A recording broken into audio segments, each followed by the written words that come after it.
Rise up!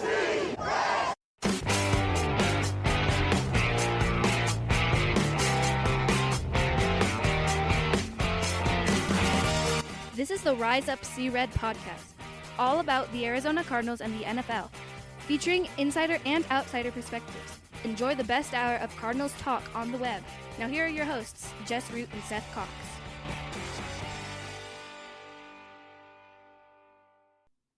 Hello, Arizona Cardinals fans, and welcome to the latest edition of the Rise Up See Red podcast, the best hour of Cardinals talk on the web. I'm your host, Jess Root from CardsWire.com, the USA Today NFL Wire site that covers the Arizona Cardinals. And with me, as is normally the case, is co-host Seth Cox from RevengeOfTheBirds.com, the SB Nation Arizona Cardinals site that covers, of course, the Cardinals, and one of the hosts of the original Draft Breakdown podcast. Seth, we are past the initial talk of the draft. We're doing a little bit things like that. But one thing we didn't talk about was the very, very small group of undrafted rookies that the Cardinals added. They signed exactly three. But that's because they had 12 draft picks. And so it was a total addition of 15 players. We talked about the draft picks on our last show. We reacted to the draft. What is there to know about our three undrafted rookies? So we've got Xavier Weaver, receiver out of Colorado. We've got Myles Murphy, defensive tackle out of North Carolina. And NC State long snapper Joe Shimko. What's the rundown on Weaver to start with? Because he was the kind of the first name that came out of everything. Yeah, Weaver's an interesting one because he's a guy that, has been around for a while, and that's not unexpected. And I think over the next couple of years, as we get through the COVID kids, we'll see these kind of start to whittle out. But he started at South Florida, played in 12 games as a freshman.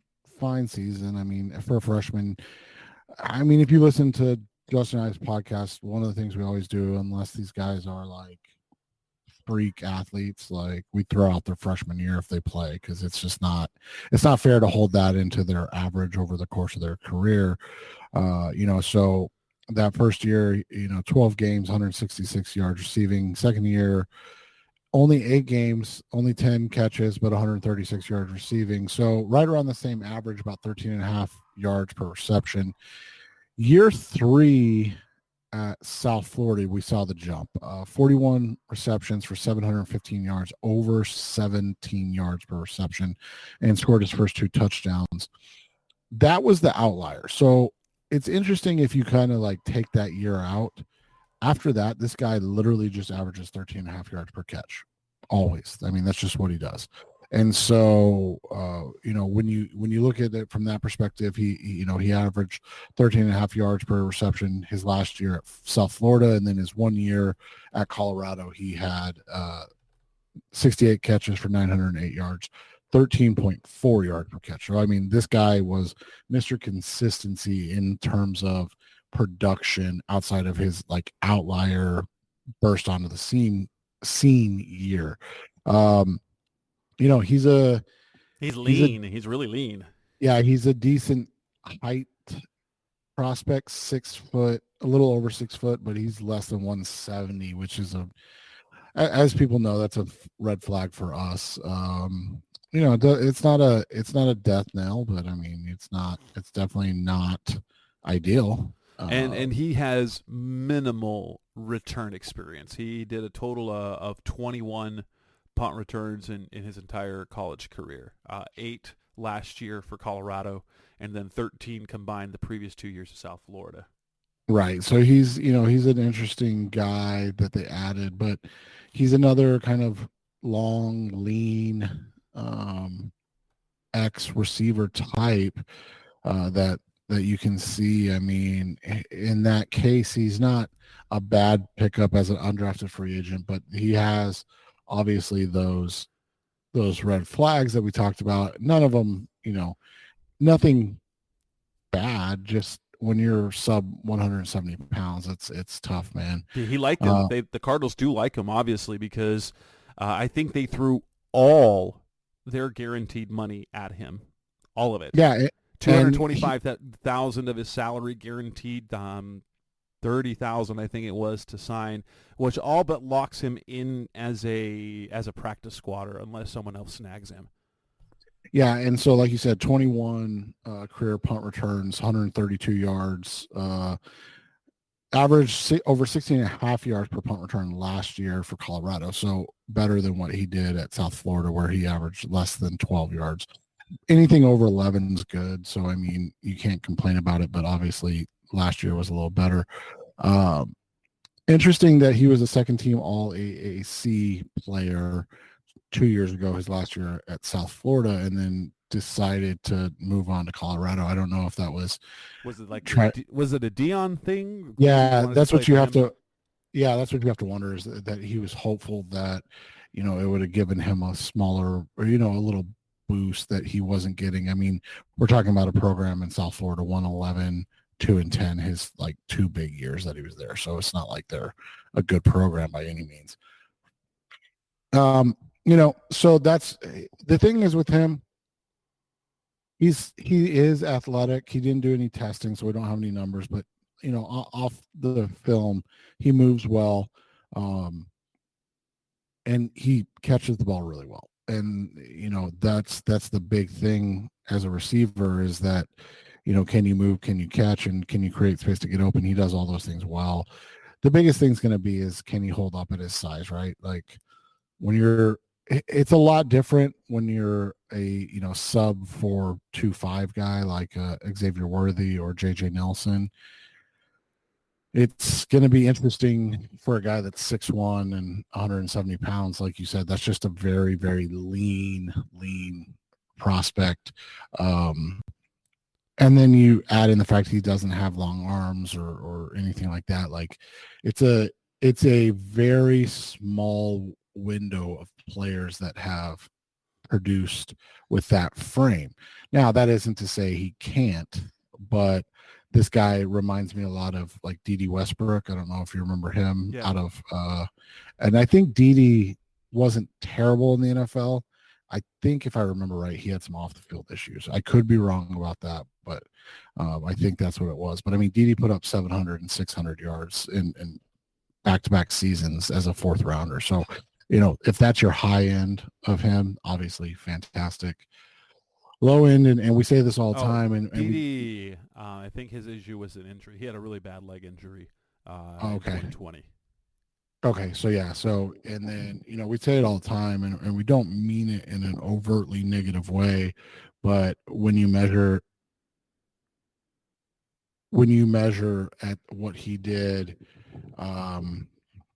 you end up being just a guy, right? Like, so you have to show something. Yeah. Without testing numbers, we just don't have the information. So he is a, you know, another data point in a long list of data points of guys that have all measured this size and then just never worked out in the NFL.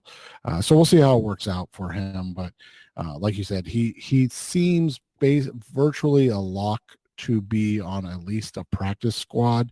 And if he's not on a practice squad, he will be on an NFL roster somewhere else, because like you said, the Cardinals eat $225,000 investment and not even let him try to work out on the practice squad, right? Yeah, that'd be. I mean, they have guys that are like that, but that, you know, those are like the $50,000 in guaranteed salary. I think they might have burned up. I'll have to take a look when Over the Cap has the contracts for all 3 of those guys, but I would dare say that probably all the guarantees went to Weaver. What about Miles Murphy? Not to be confused with the Miles Murphy from a year ago, who was an edge guy out of Clemson. This is an interior defensive lineman out of North Carolina.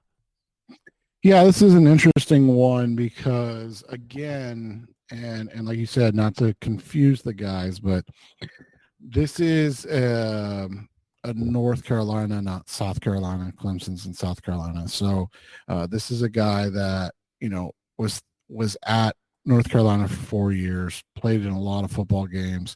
He had a big sophomore season. I think people kind of expected him to take off after that, and it just never happened. his sophomore season, he had 9 tackles for loss and 4 sacks, which is, those are great numbers for an interior defensive lineman. And then after that, I don't know if it was, just the inability or because he didn't miss any games, but that doesn't mean that they weren't nicked up. Guys deal with stuff all the time.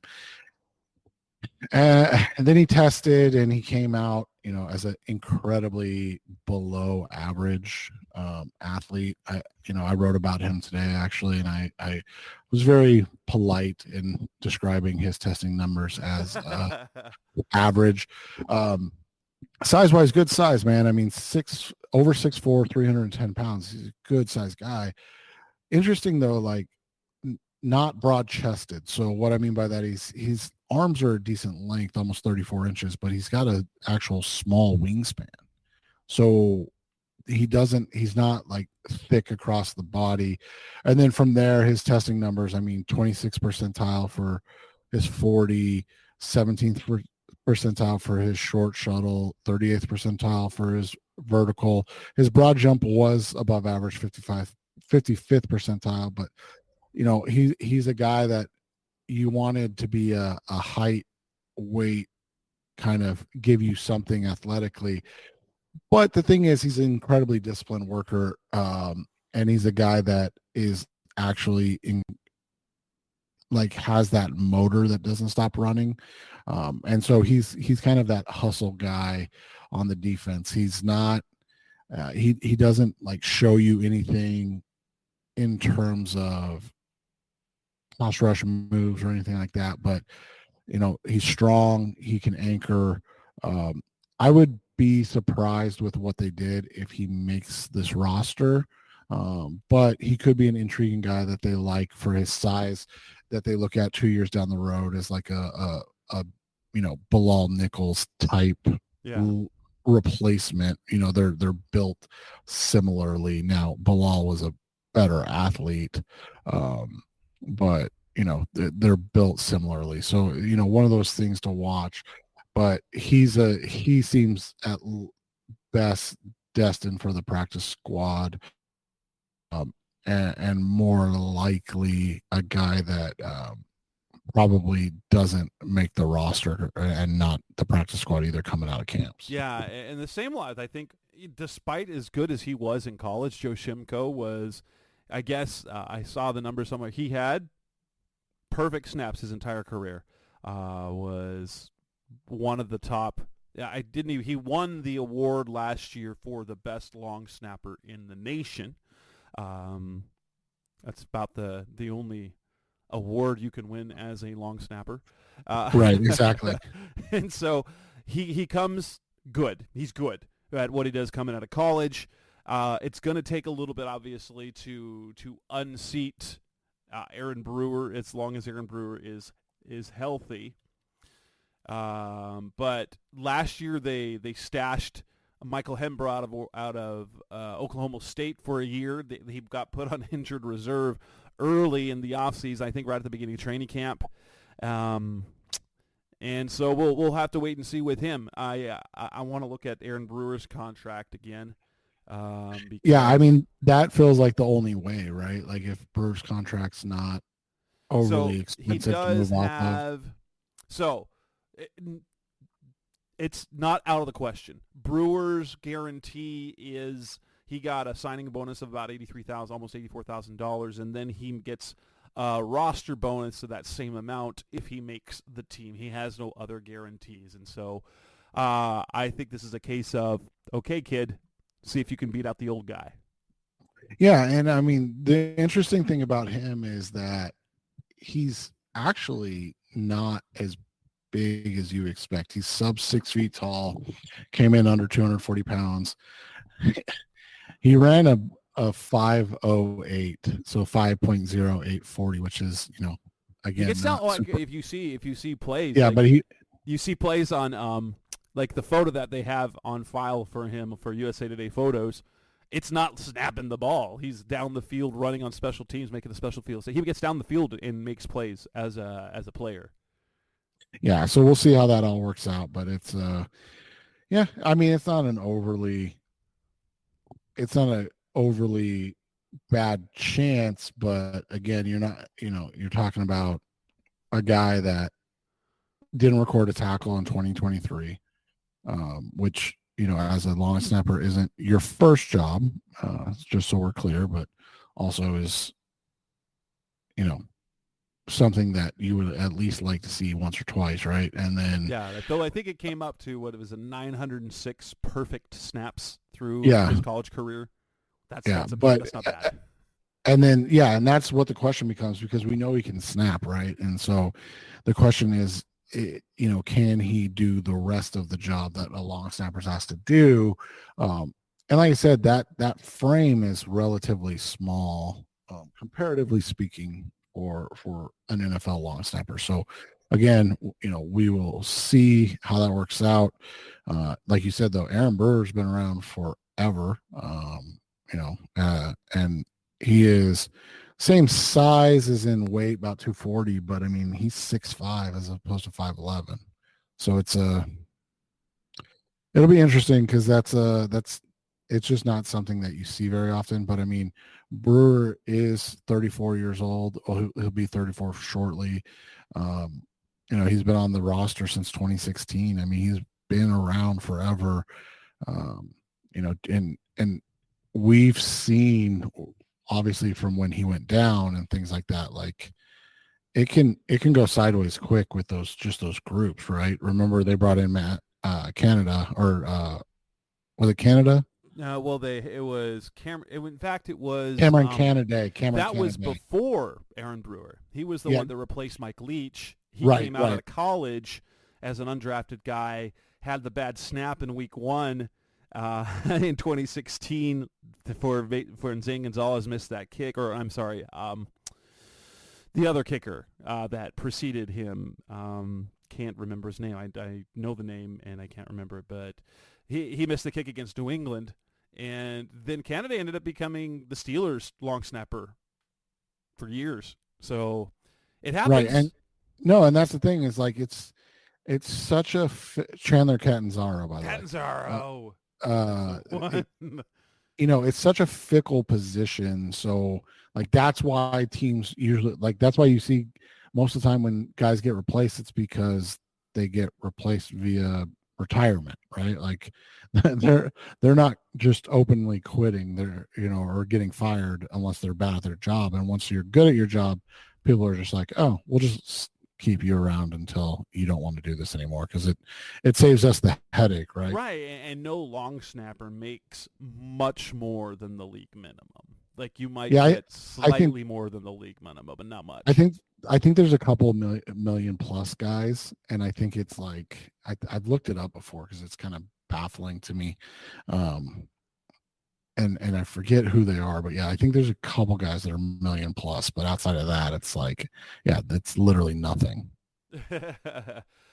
So with that, coming up next on the Rise Up Secret podcast, Mr. Cardinals Talk on the Web, let's move on and talk about a few other things. Let's start with Zaven Collins and the decision not to exercise his fifth-year option. That's coming up next on Rise Up Secret.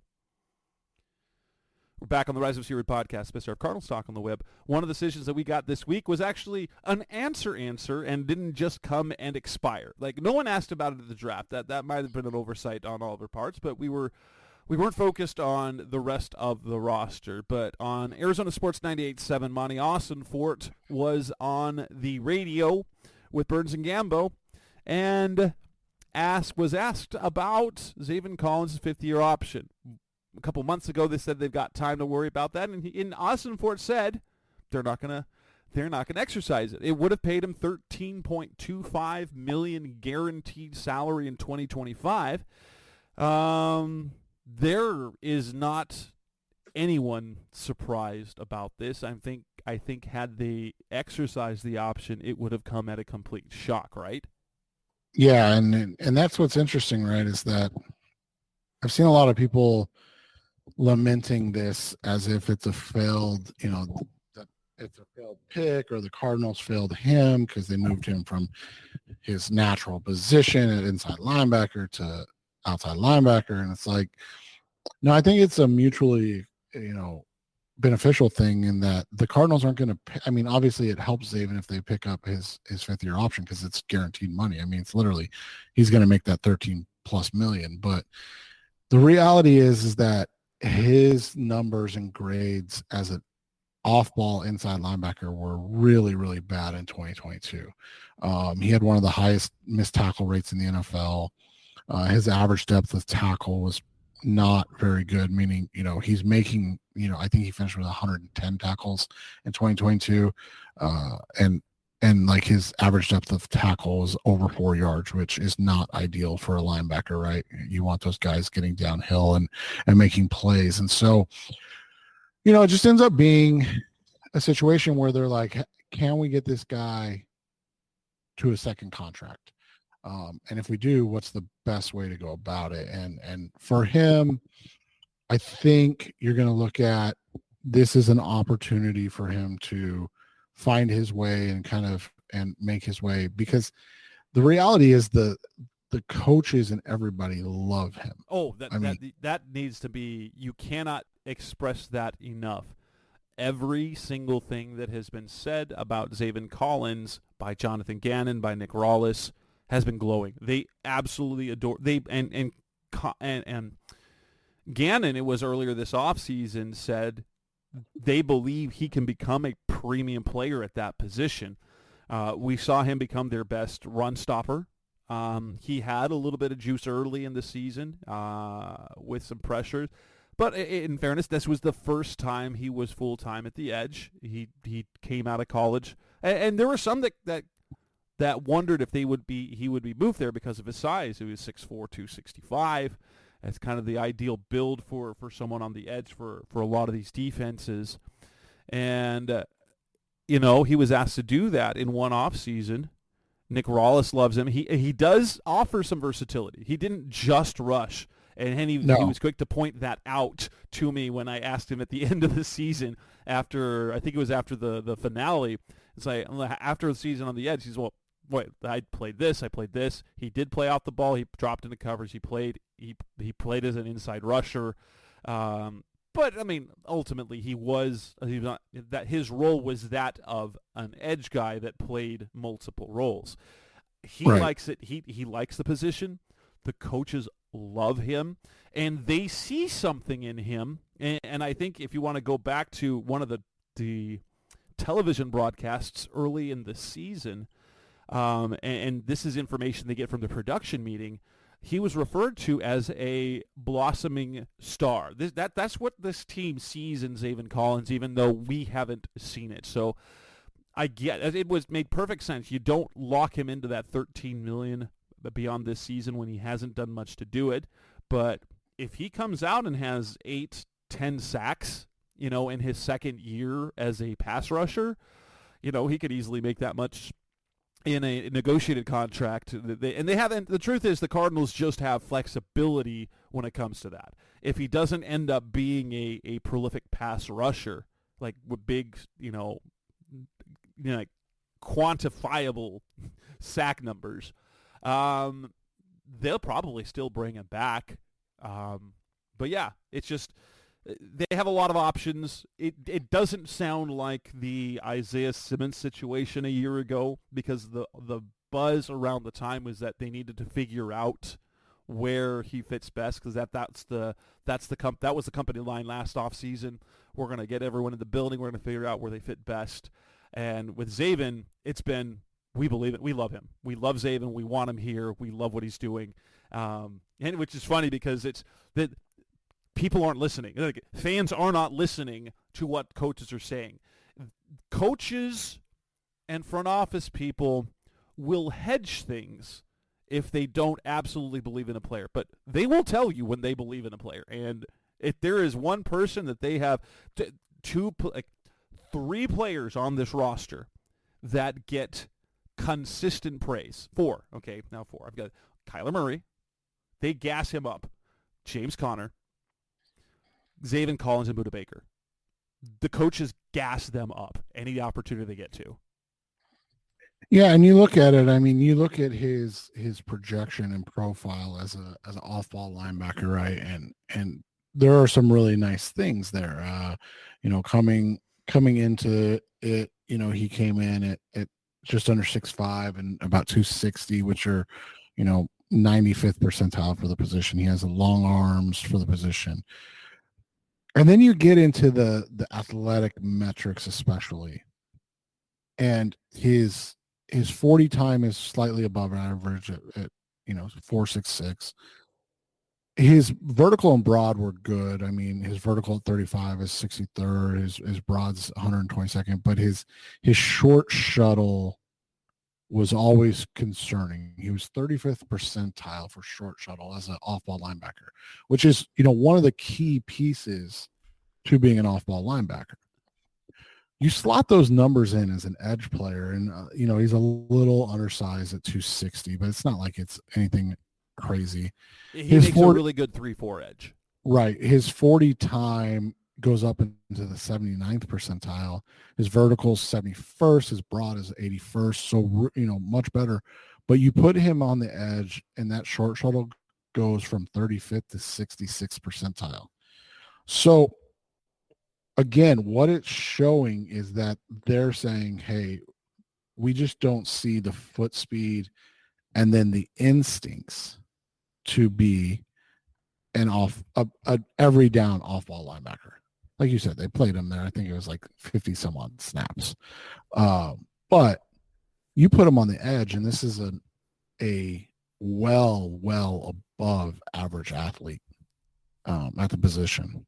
And he's a little bit smaller, but not overly small. And he moves. Also happens to be on a defense where they put an extremely undersized Dennis Gardeck on the edge. Right. And so, I think what they're doing for him, like I've said all along, I think they're really trying. I think they're really trying to get him to, have success and be a successful player. And like you said, get to that second contract, because that's the key to this whole thing, is that you get players that are good enough to get those second contracts. And so, as an outside linebacker, this guy played 567 snaps. As an inside linebacker, he played about 30, but he played 35 snaps as a slot corner as well. So, I mean, you're talking about a guy that was asked to do a lot of things. He did them well. He had what can only be considered his best season as a pro, even if people didn't like it, right? like he had his best season. And so I think that's why they're so excited, because the grading came out so much better this year than it was last year, and that they're like, we made the right decision. Yeah, he's not an all pro, but he should prove that he could do it, and hopefully he continues to grow in that aspect. Coming up next on the Rise Up Zero podcast, Mr. Our Cardinals Talk on the Web, let's move on and talk about one of the issues that's come up about that number 1 draft pick, Marvin Harrison Jr. That's coming up next on Rise Up Zero. We're back on the Rise Up Zero podcast, Mr. Our Cardinals Talk on the Web. Next is talking about Marvin Harrison Jr. It came up again. I mean, Adam Schefter made sure, I don't remember his Adam Schefter on draft night, but it might have been Ian Rappaport, and now on Thursday, a week later, the major national reporters, it's been a week, and you can't buy Marvin Harrison Jr.'s jersey yet because he has not signed an initial NFLPA licensing agreement yet. And some are taking that as, is this guy a diva? And I really appreciated Pat McAfee, who has quietly become the face of football journalism.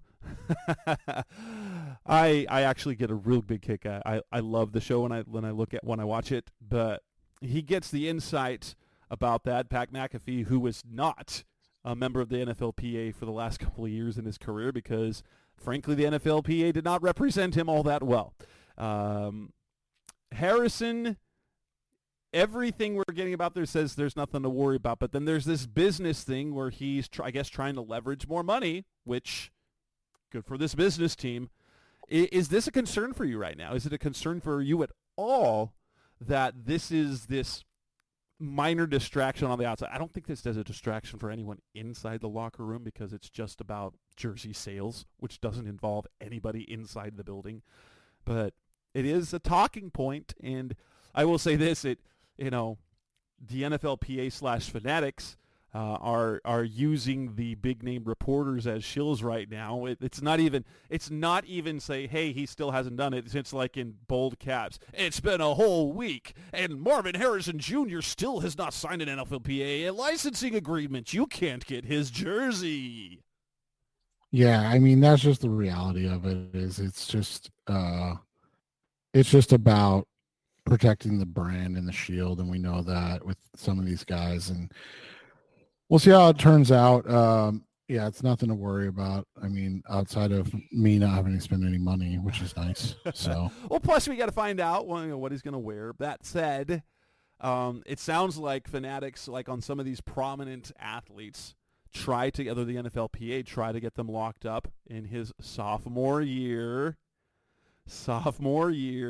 to try and get that first licensing agreement, and then it covers the first 2 years of their NFL career.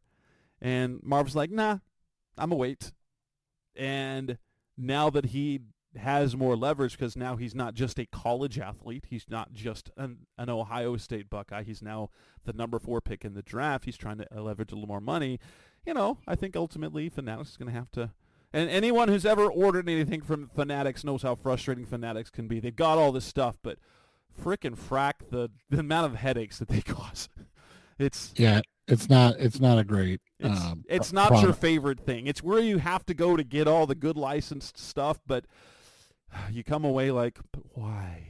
That said, not a worry for me. If he can leverage more money out of it, good for him. That's something they're going to handle business side. It's not going to affect the stuff in the building. It's not going to affect the stuff on the field.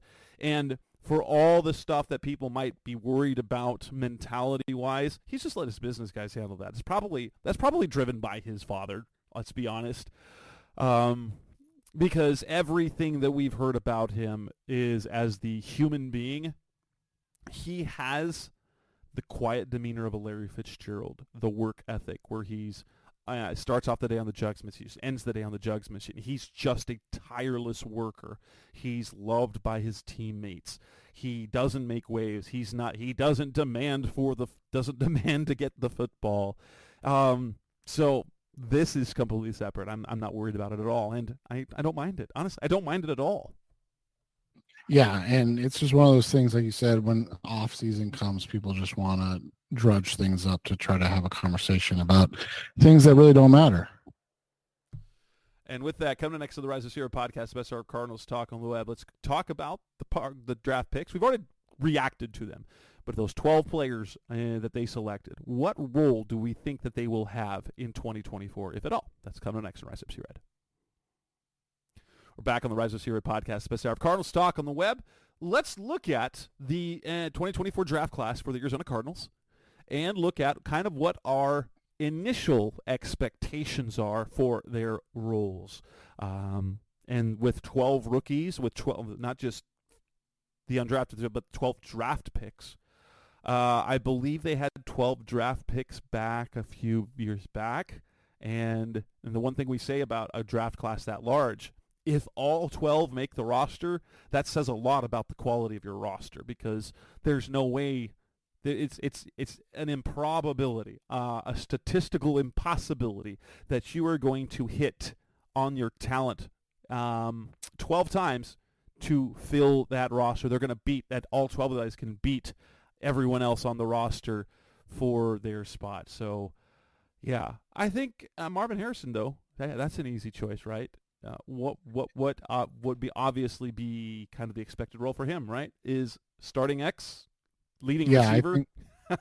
I assume that's where he goes to and where he ends up at. I mean, I would be surprised if he didn't. Let's put it that way. It'd be shocking. Like, honestly, it'd be shocking if he wasn't. I know, Drew Petzing came out and said he's going to earn his spot. He's going to be just like, yes, he is. But he's also going to be like Paris Johnson Jr., who the second they got him in on the field when they were doing on-field stuff, he was in the starting lineup. He was with the first team, and he will get first-team reps the whole time. And let's be honest, there isn't another guy on the roster that you want as your starting X based on the roster of guys that you got right now. Nope. Not a single one of those, unless you think Michael Wilson can be a reliable X. He mostly played Z last year, and I think that's how they project him.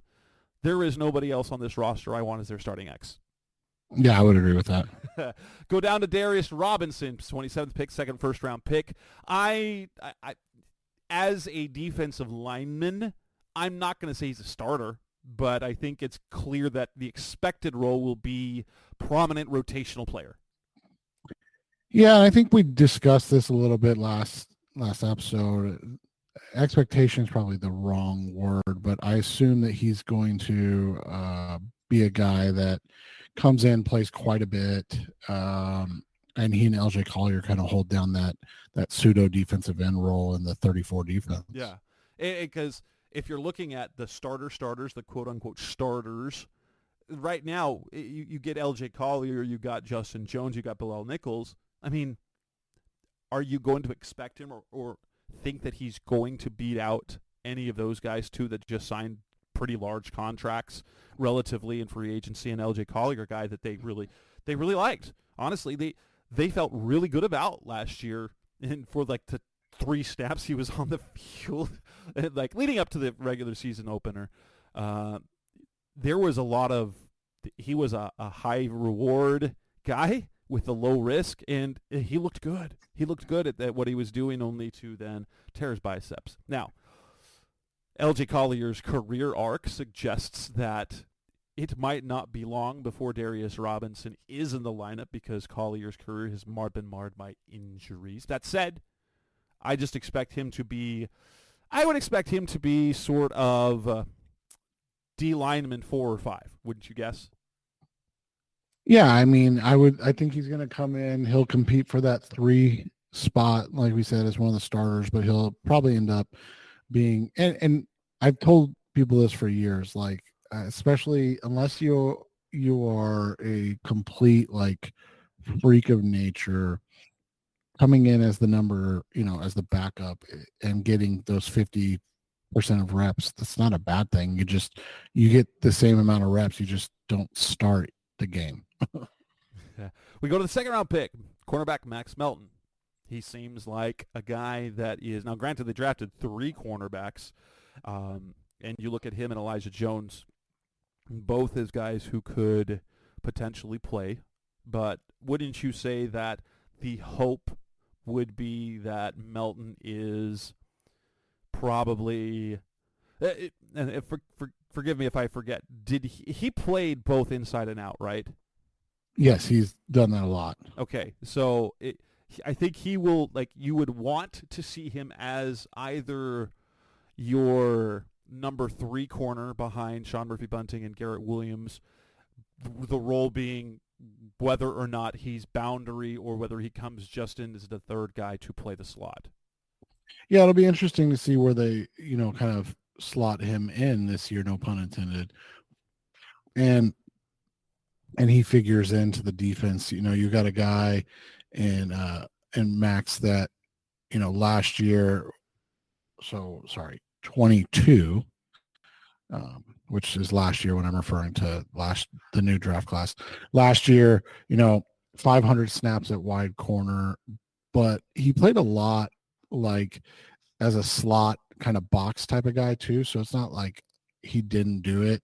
And then this year, 487 snaps, and then again over 100 snaps as a slot, kind of box guy. So he's done a lot of it. We talked about the athleticism, the size. I think he's going to come in as corner kind of 3 for this team this year. It'll just be determined whether like if Garrett Williams is your corner 2, whether he slides inside when Melton comes in. And the nice thing is that they both have that inside-out experience. Yes. So I think, and Williams, let's be honest, Williams played quite well in the slot last year when he played. Correct. Yep. Then we go to round 3 where they had 4 picks. Their first pick, Trey Benson, is a guy we're both excited about. What role do you think? Do you think he will push his way to RB2, or will he end up being more RB3 specialized guy? I get the feeling that Emari Demercado is going to have a really hard time making this roster this year. Or it's going to be a case where he's competing with Michael Carter specifically for the rosters. Like Carter could get the bump if Benson's as good as if he's good early.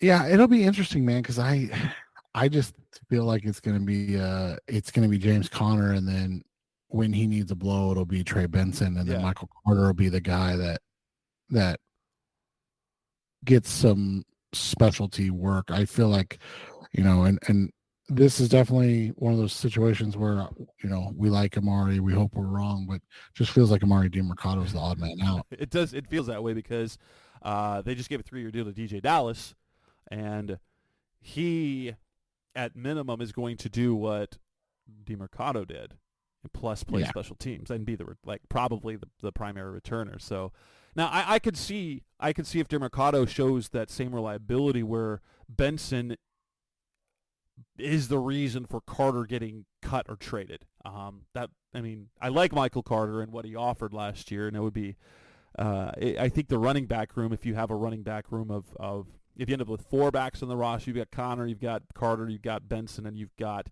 Dallas, you got to really like that lineup. Yeah, exactly.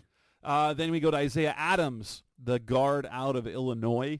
It's really interesting kind of reactions. He was not a guy he was the guy, one of the reactions like, I don't know about that, especially when we had Christian Haynes on the board still. He was not in Daniel Jeremiah's top 150, but there are a number of guys that see him as a sleeper guy. I am not ready to say that I think he will be a starter. I think he makes the roster, but I think he will be roster depth because I don't think he's going to be good enough. I know we don't want to hear it, but the Cardinals were plenty content with bringing back Elijah Wilkinson, Tristan Colon, and then having Dennis Daly on the roster as the guys that they're going to play at left guard. Well, and signing Evan Brown. So yeah, I mean they've got 2 or 3 veterans that Adams will have to outplay over the summer and then in camp in the preseason. So it's not unheard of, but for a day 2 pick to slot them in as a starter is unexpected. I assume he'll be a lead backup on both interior spots this year, and then potentially take over the role next year, and that's a good thing for a third round pick.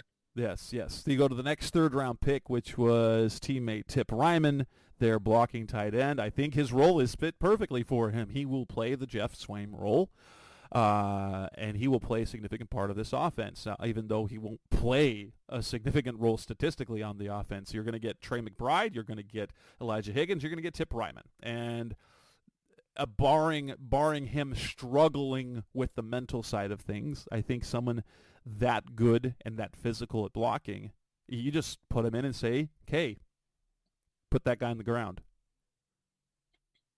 Yeah, I think that's the role he's going to be in. I don't think there's really a whole lot of questions. And then we go to Elijah Jones, pick number 90, a guy who, he's got like boundary corner, kind of what you would wished Marco Wilson had been, only a little bit longer. Yeah, and I think, with what they've done at the corner position the last 2 years, and it's something we lamented for years under Steve Keim, is that they've now put themselves in a position where if Elijah Jones earns the spot, that's one thing, but he doesn't need to earn the spot this year. Nope. Plus, he was a starting gunner. He was starting gunner. Right. You can have him plug into that role early on, and now you're battling guys. You're the young talent that you kind of liked last year. Keitrell Clark, not a guarantee to make the roster this year. Star Thomas, definitely not a roster lock in this year. Devod Wilson, who was bounced between, and so you've got these young talented guys that you kind of like, but you all have a lot of competition. Yeah, and that's the goal. Dadrian Taylor Demerson, their 4th-round pick, known as Rabbit. In a perfect world, he plays the role that Andre Sachary played, and he is their third safety in big nickel. Yeah, and I think that's what's going to happen. Or dime. I guess they do that sometimes. Because sometimes, dime. But yeah, that'd be perfect. But you have him be Andre Sacheret. Sacheret is probably going to be on the roster.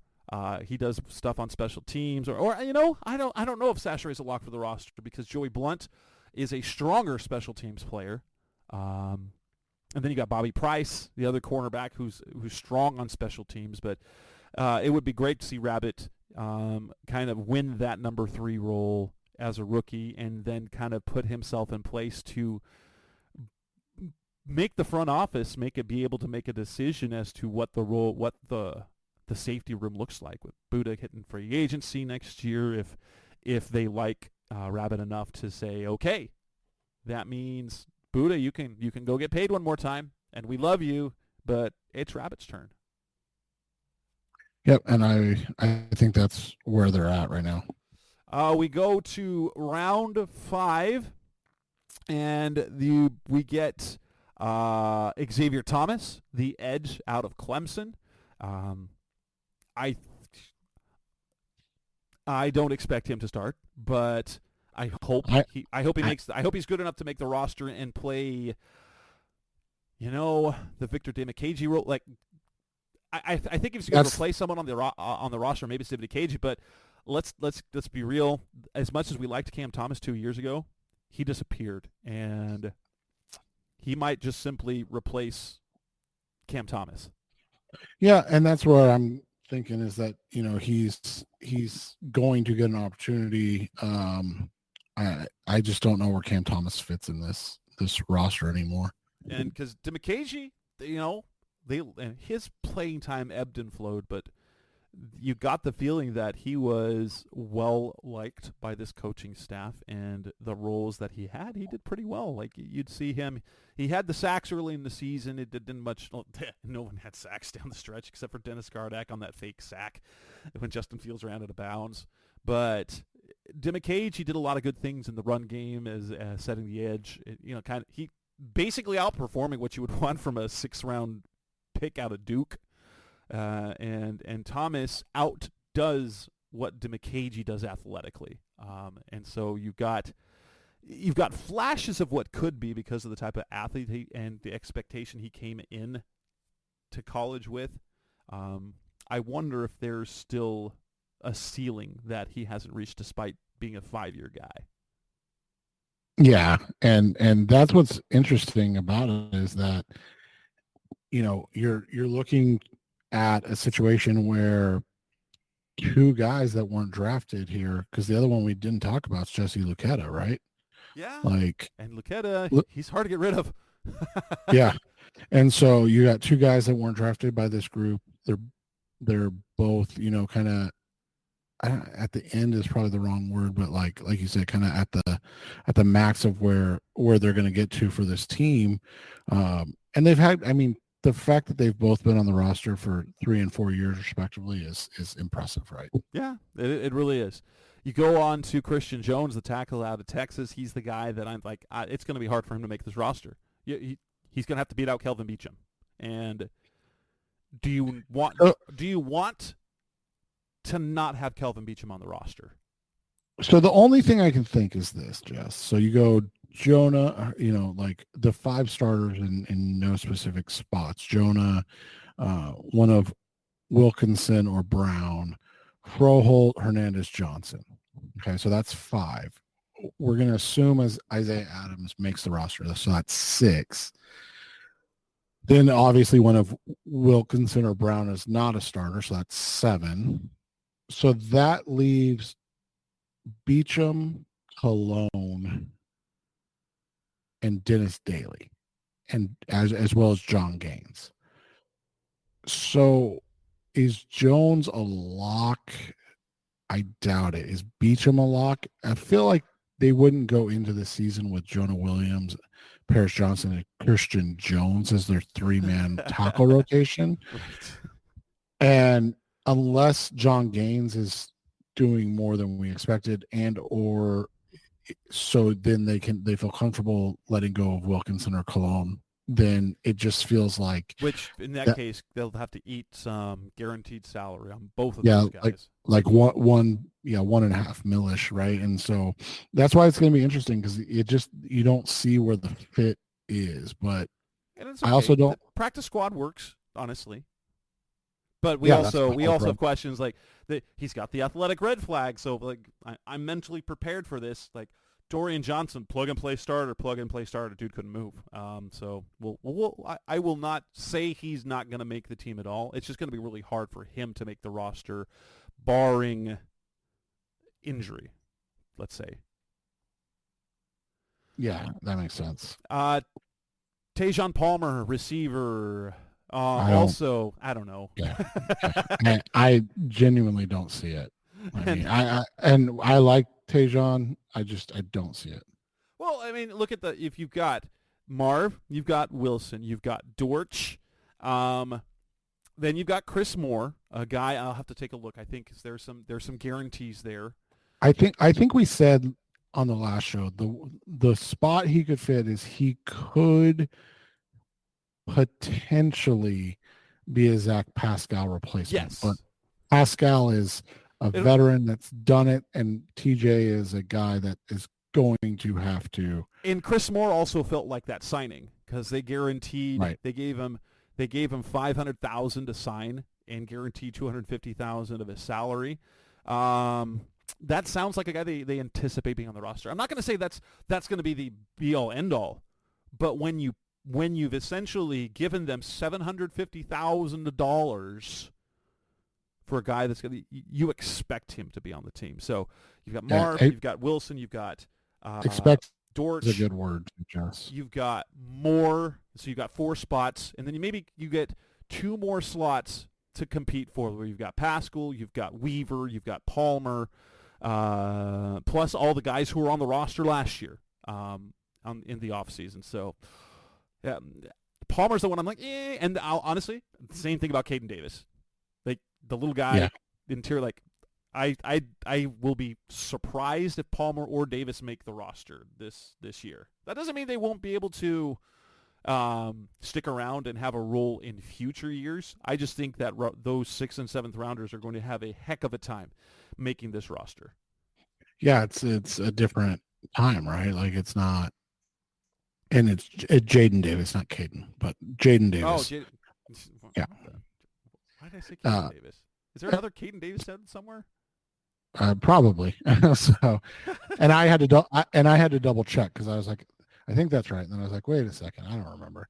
But Jaden, like that's the thing is like those last 3 picks, those feel like uphill battles. Davis especially. I mean, he offers you some special team stuff.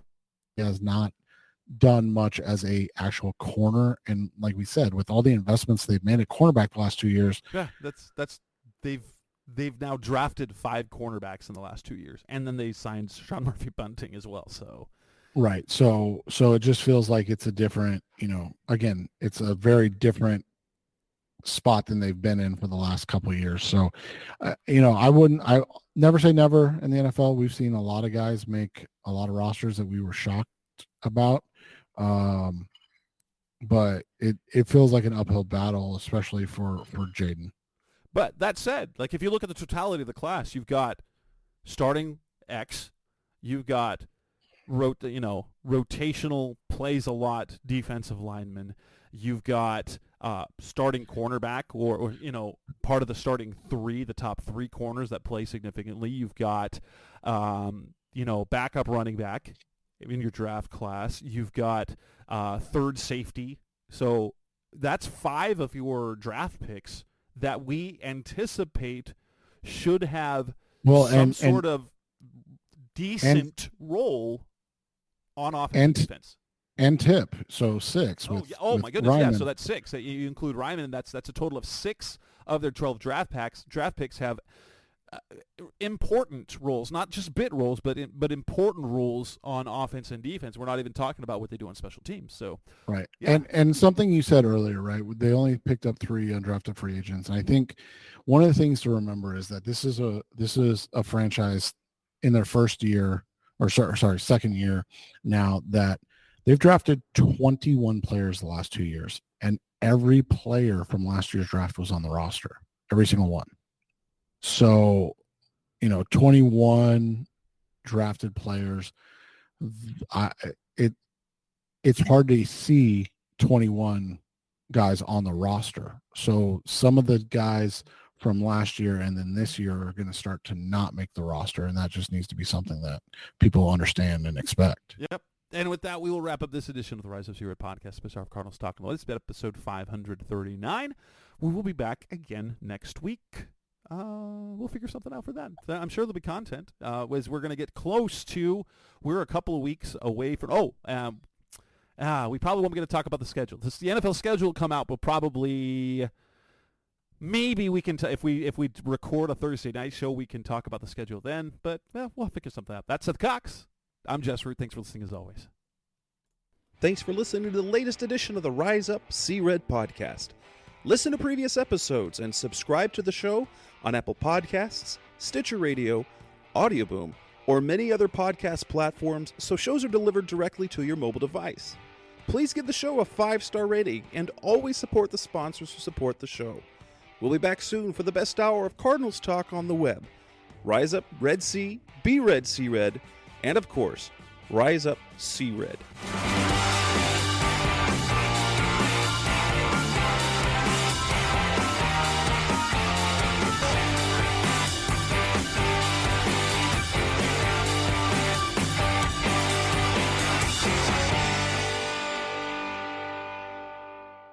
Rise up!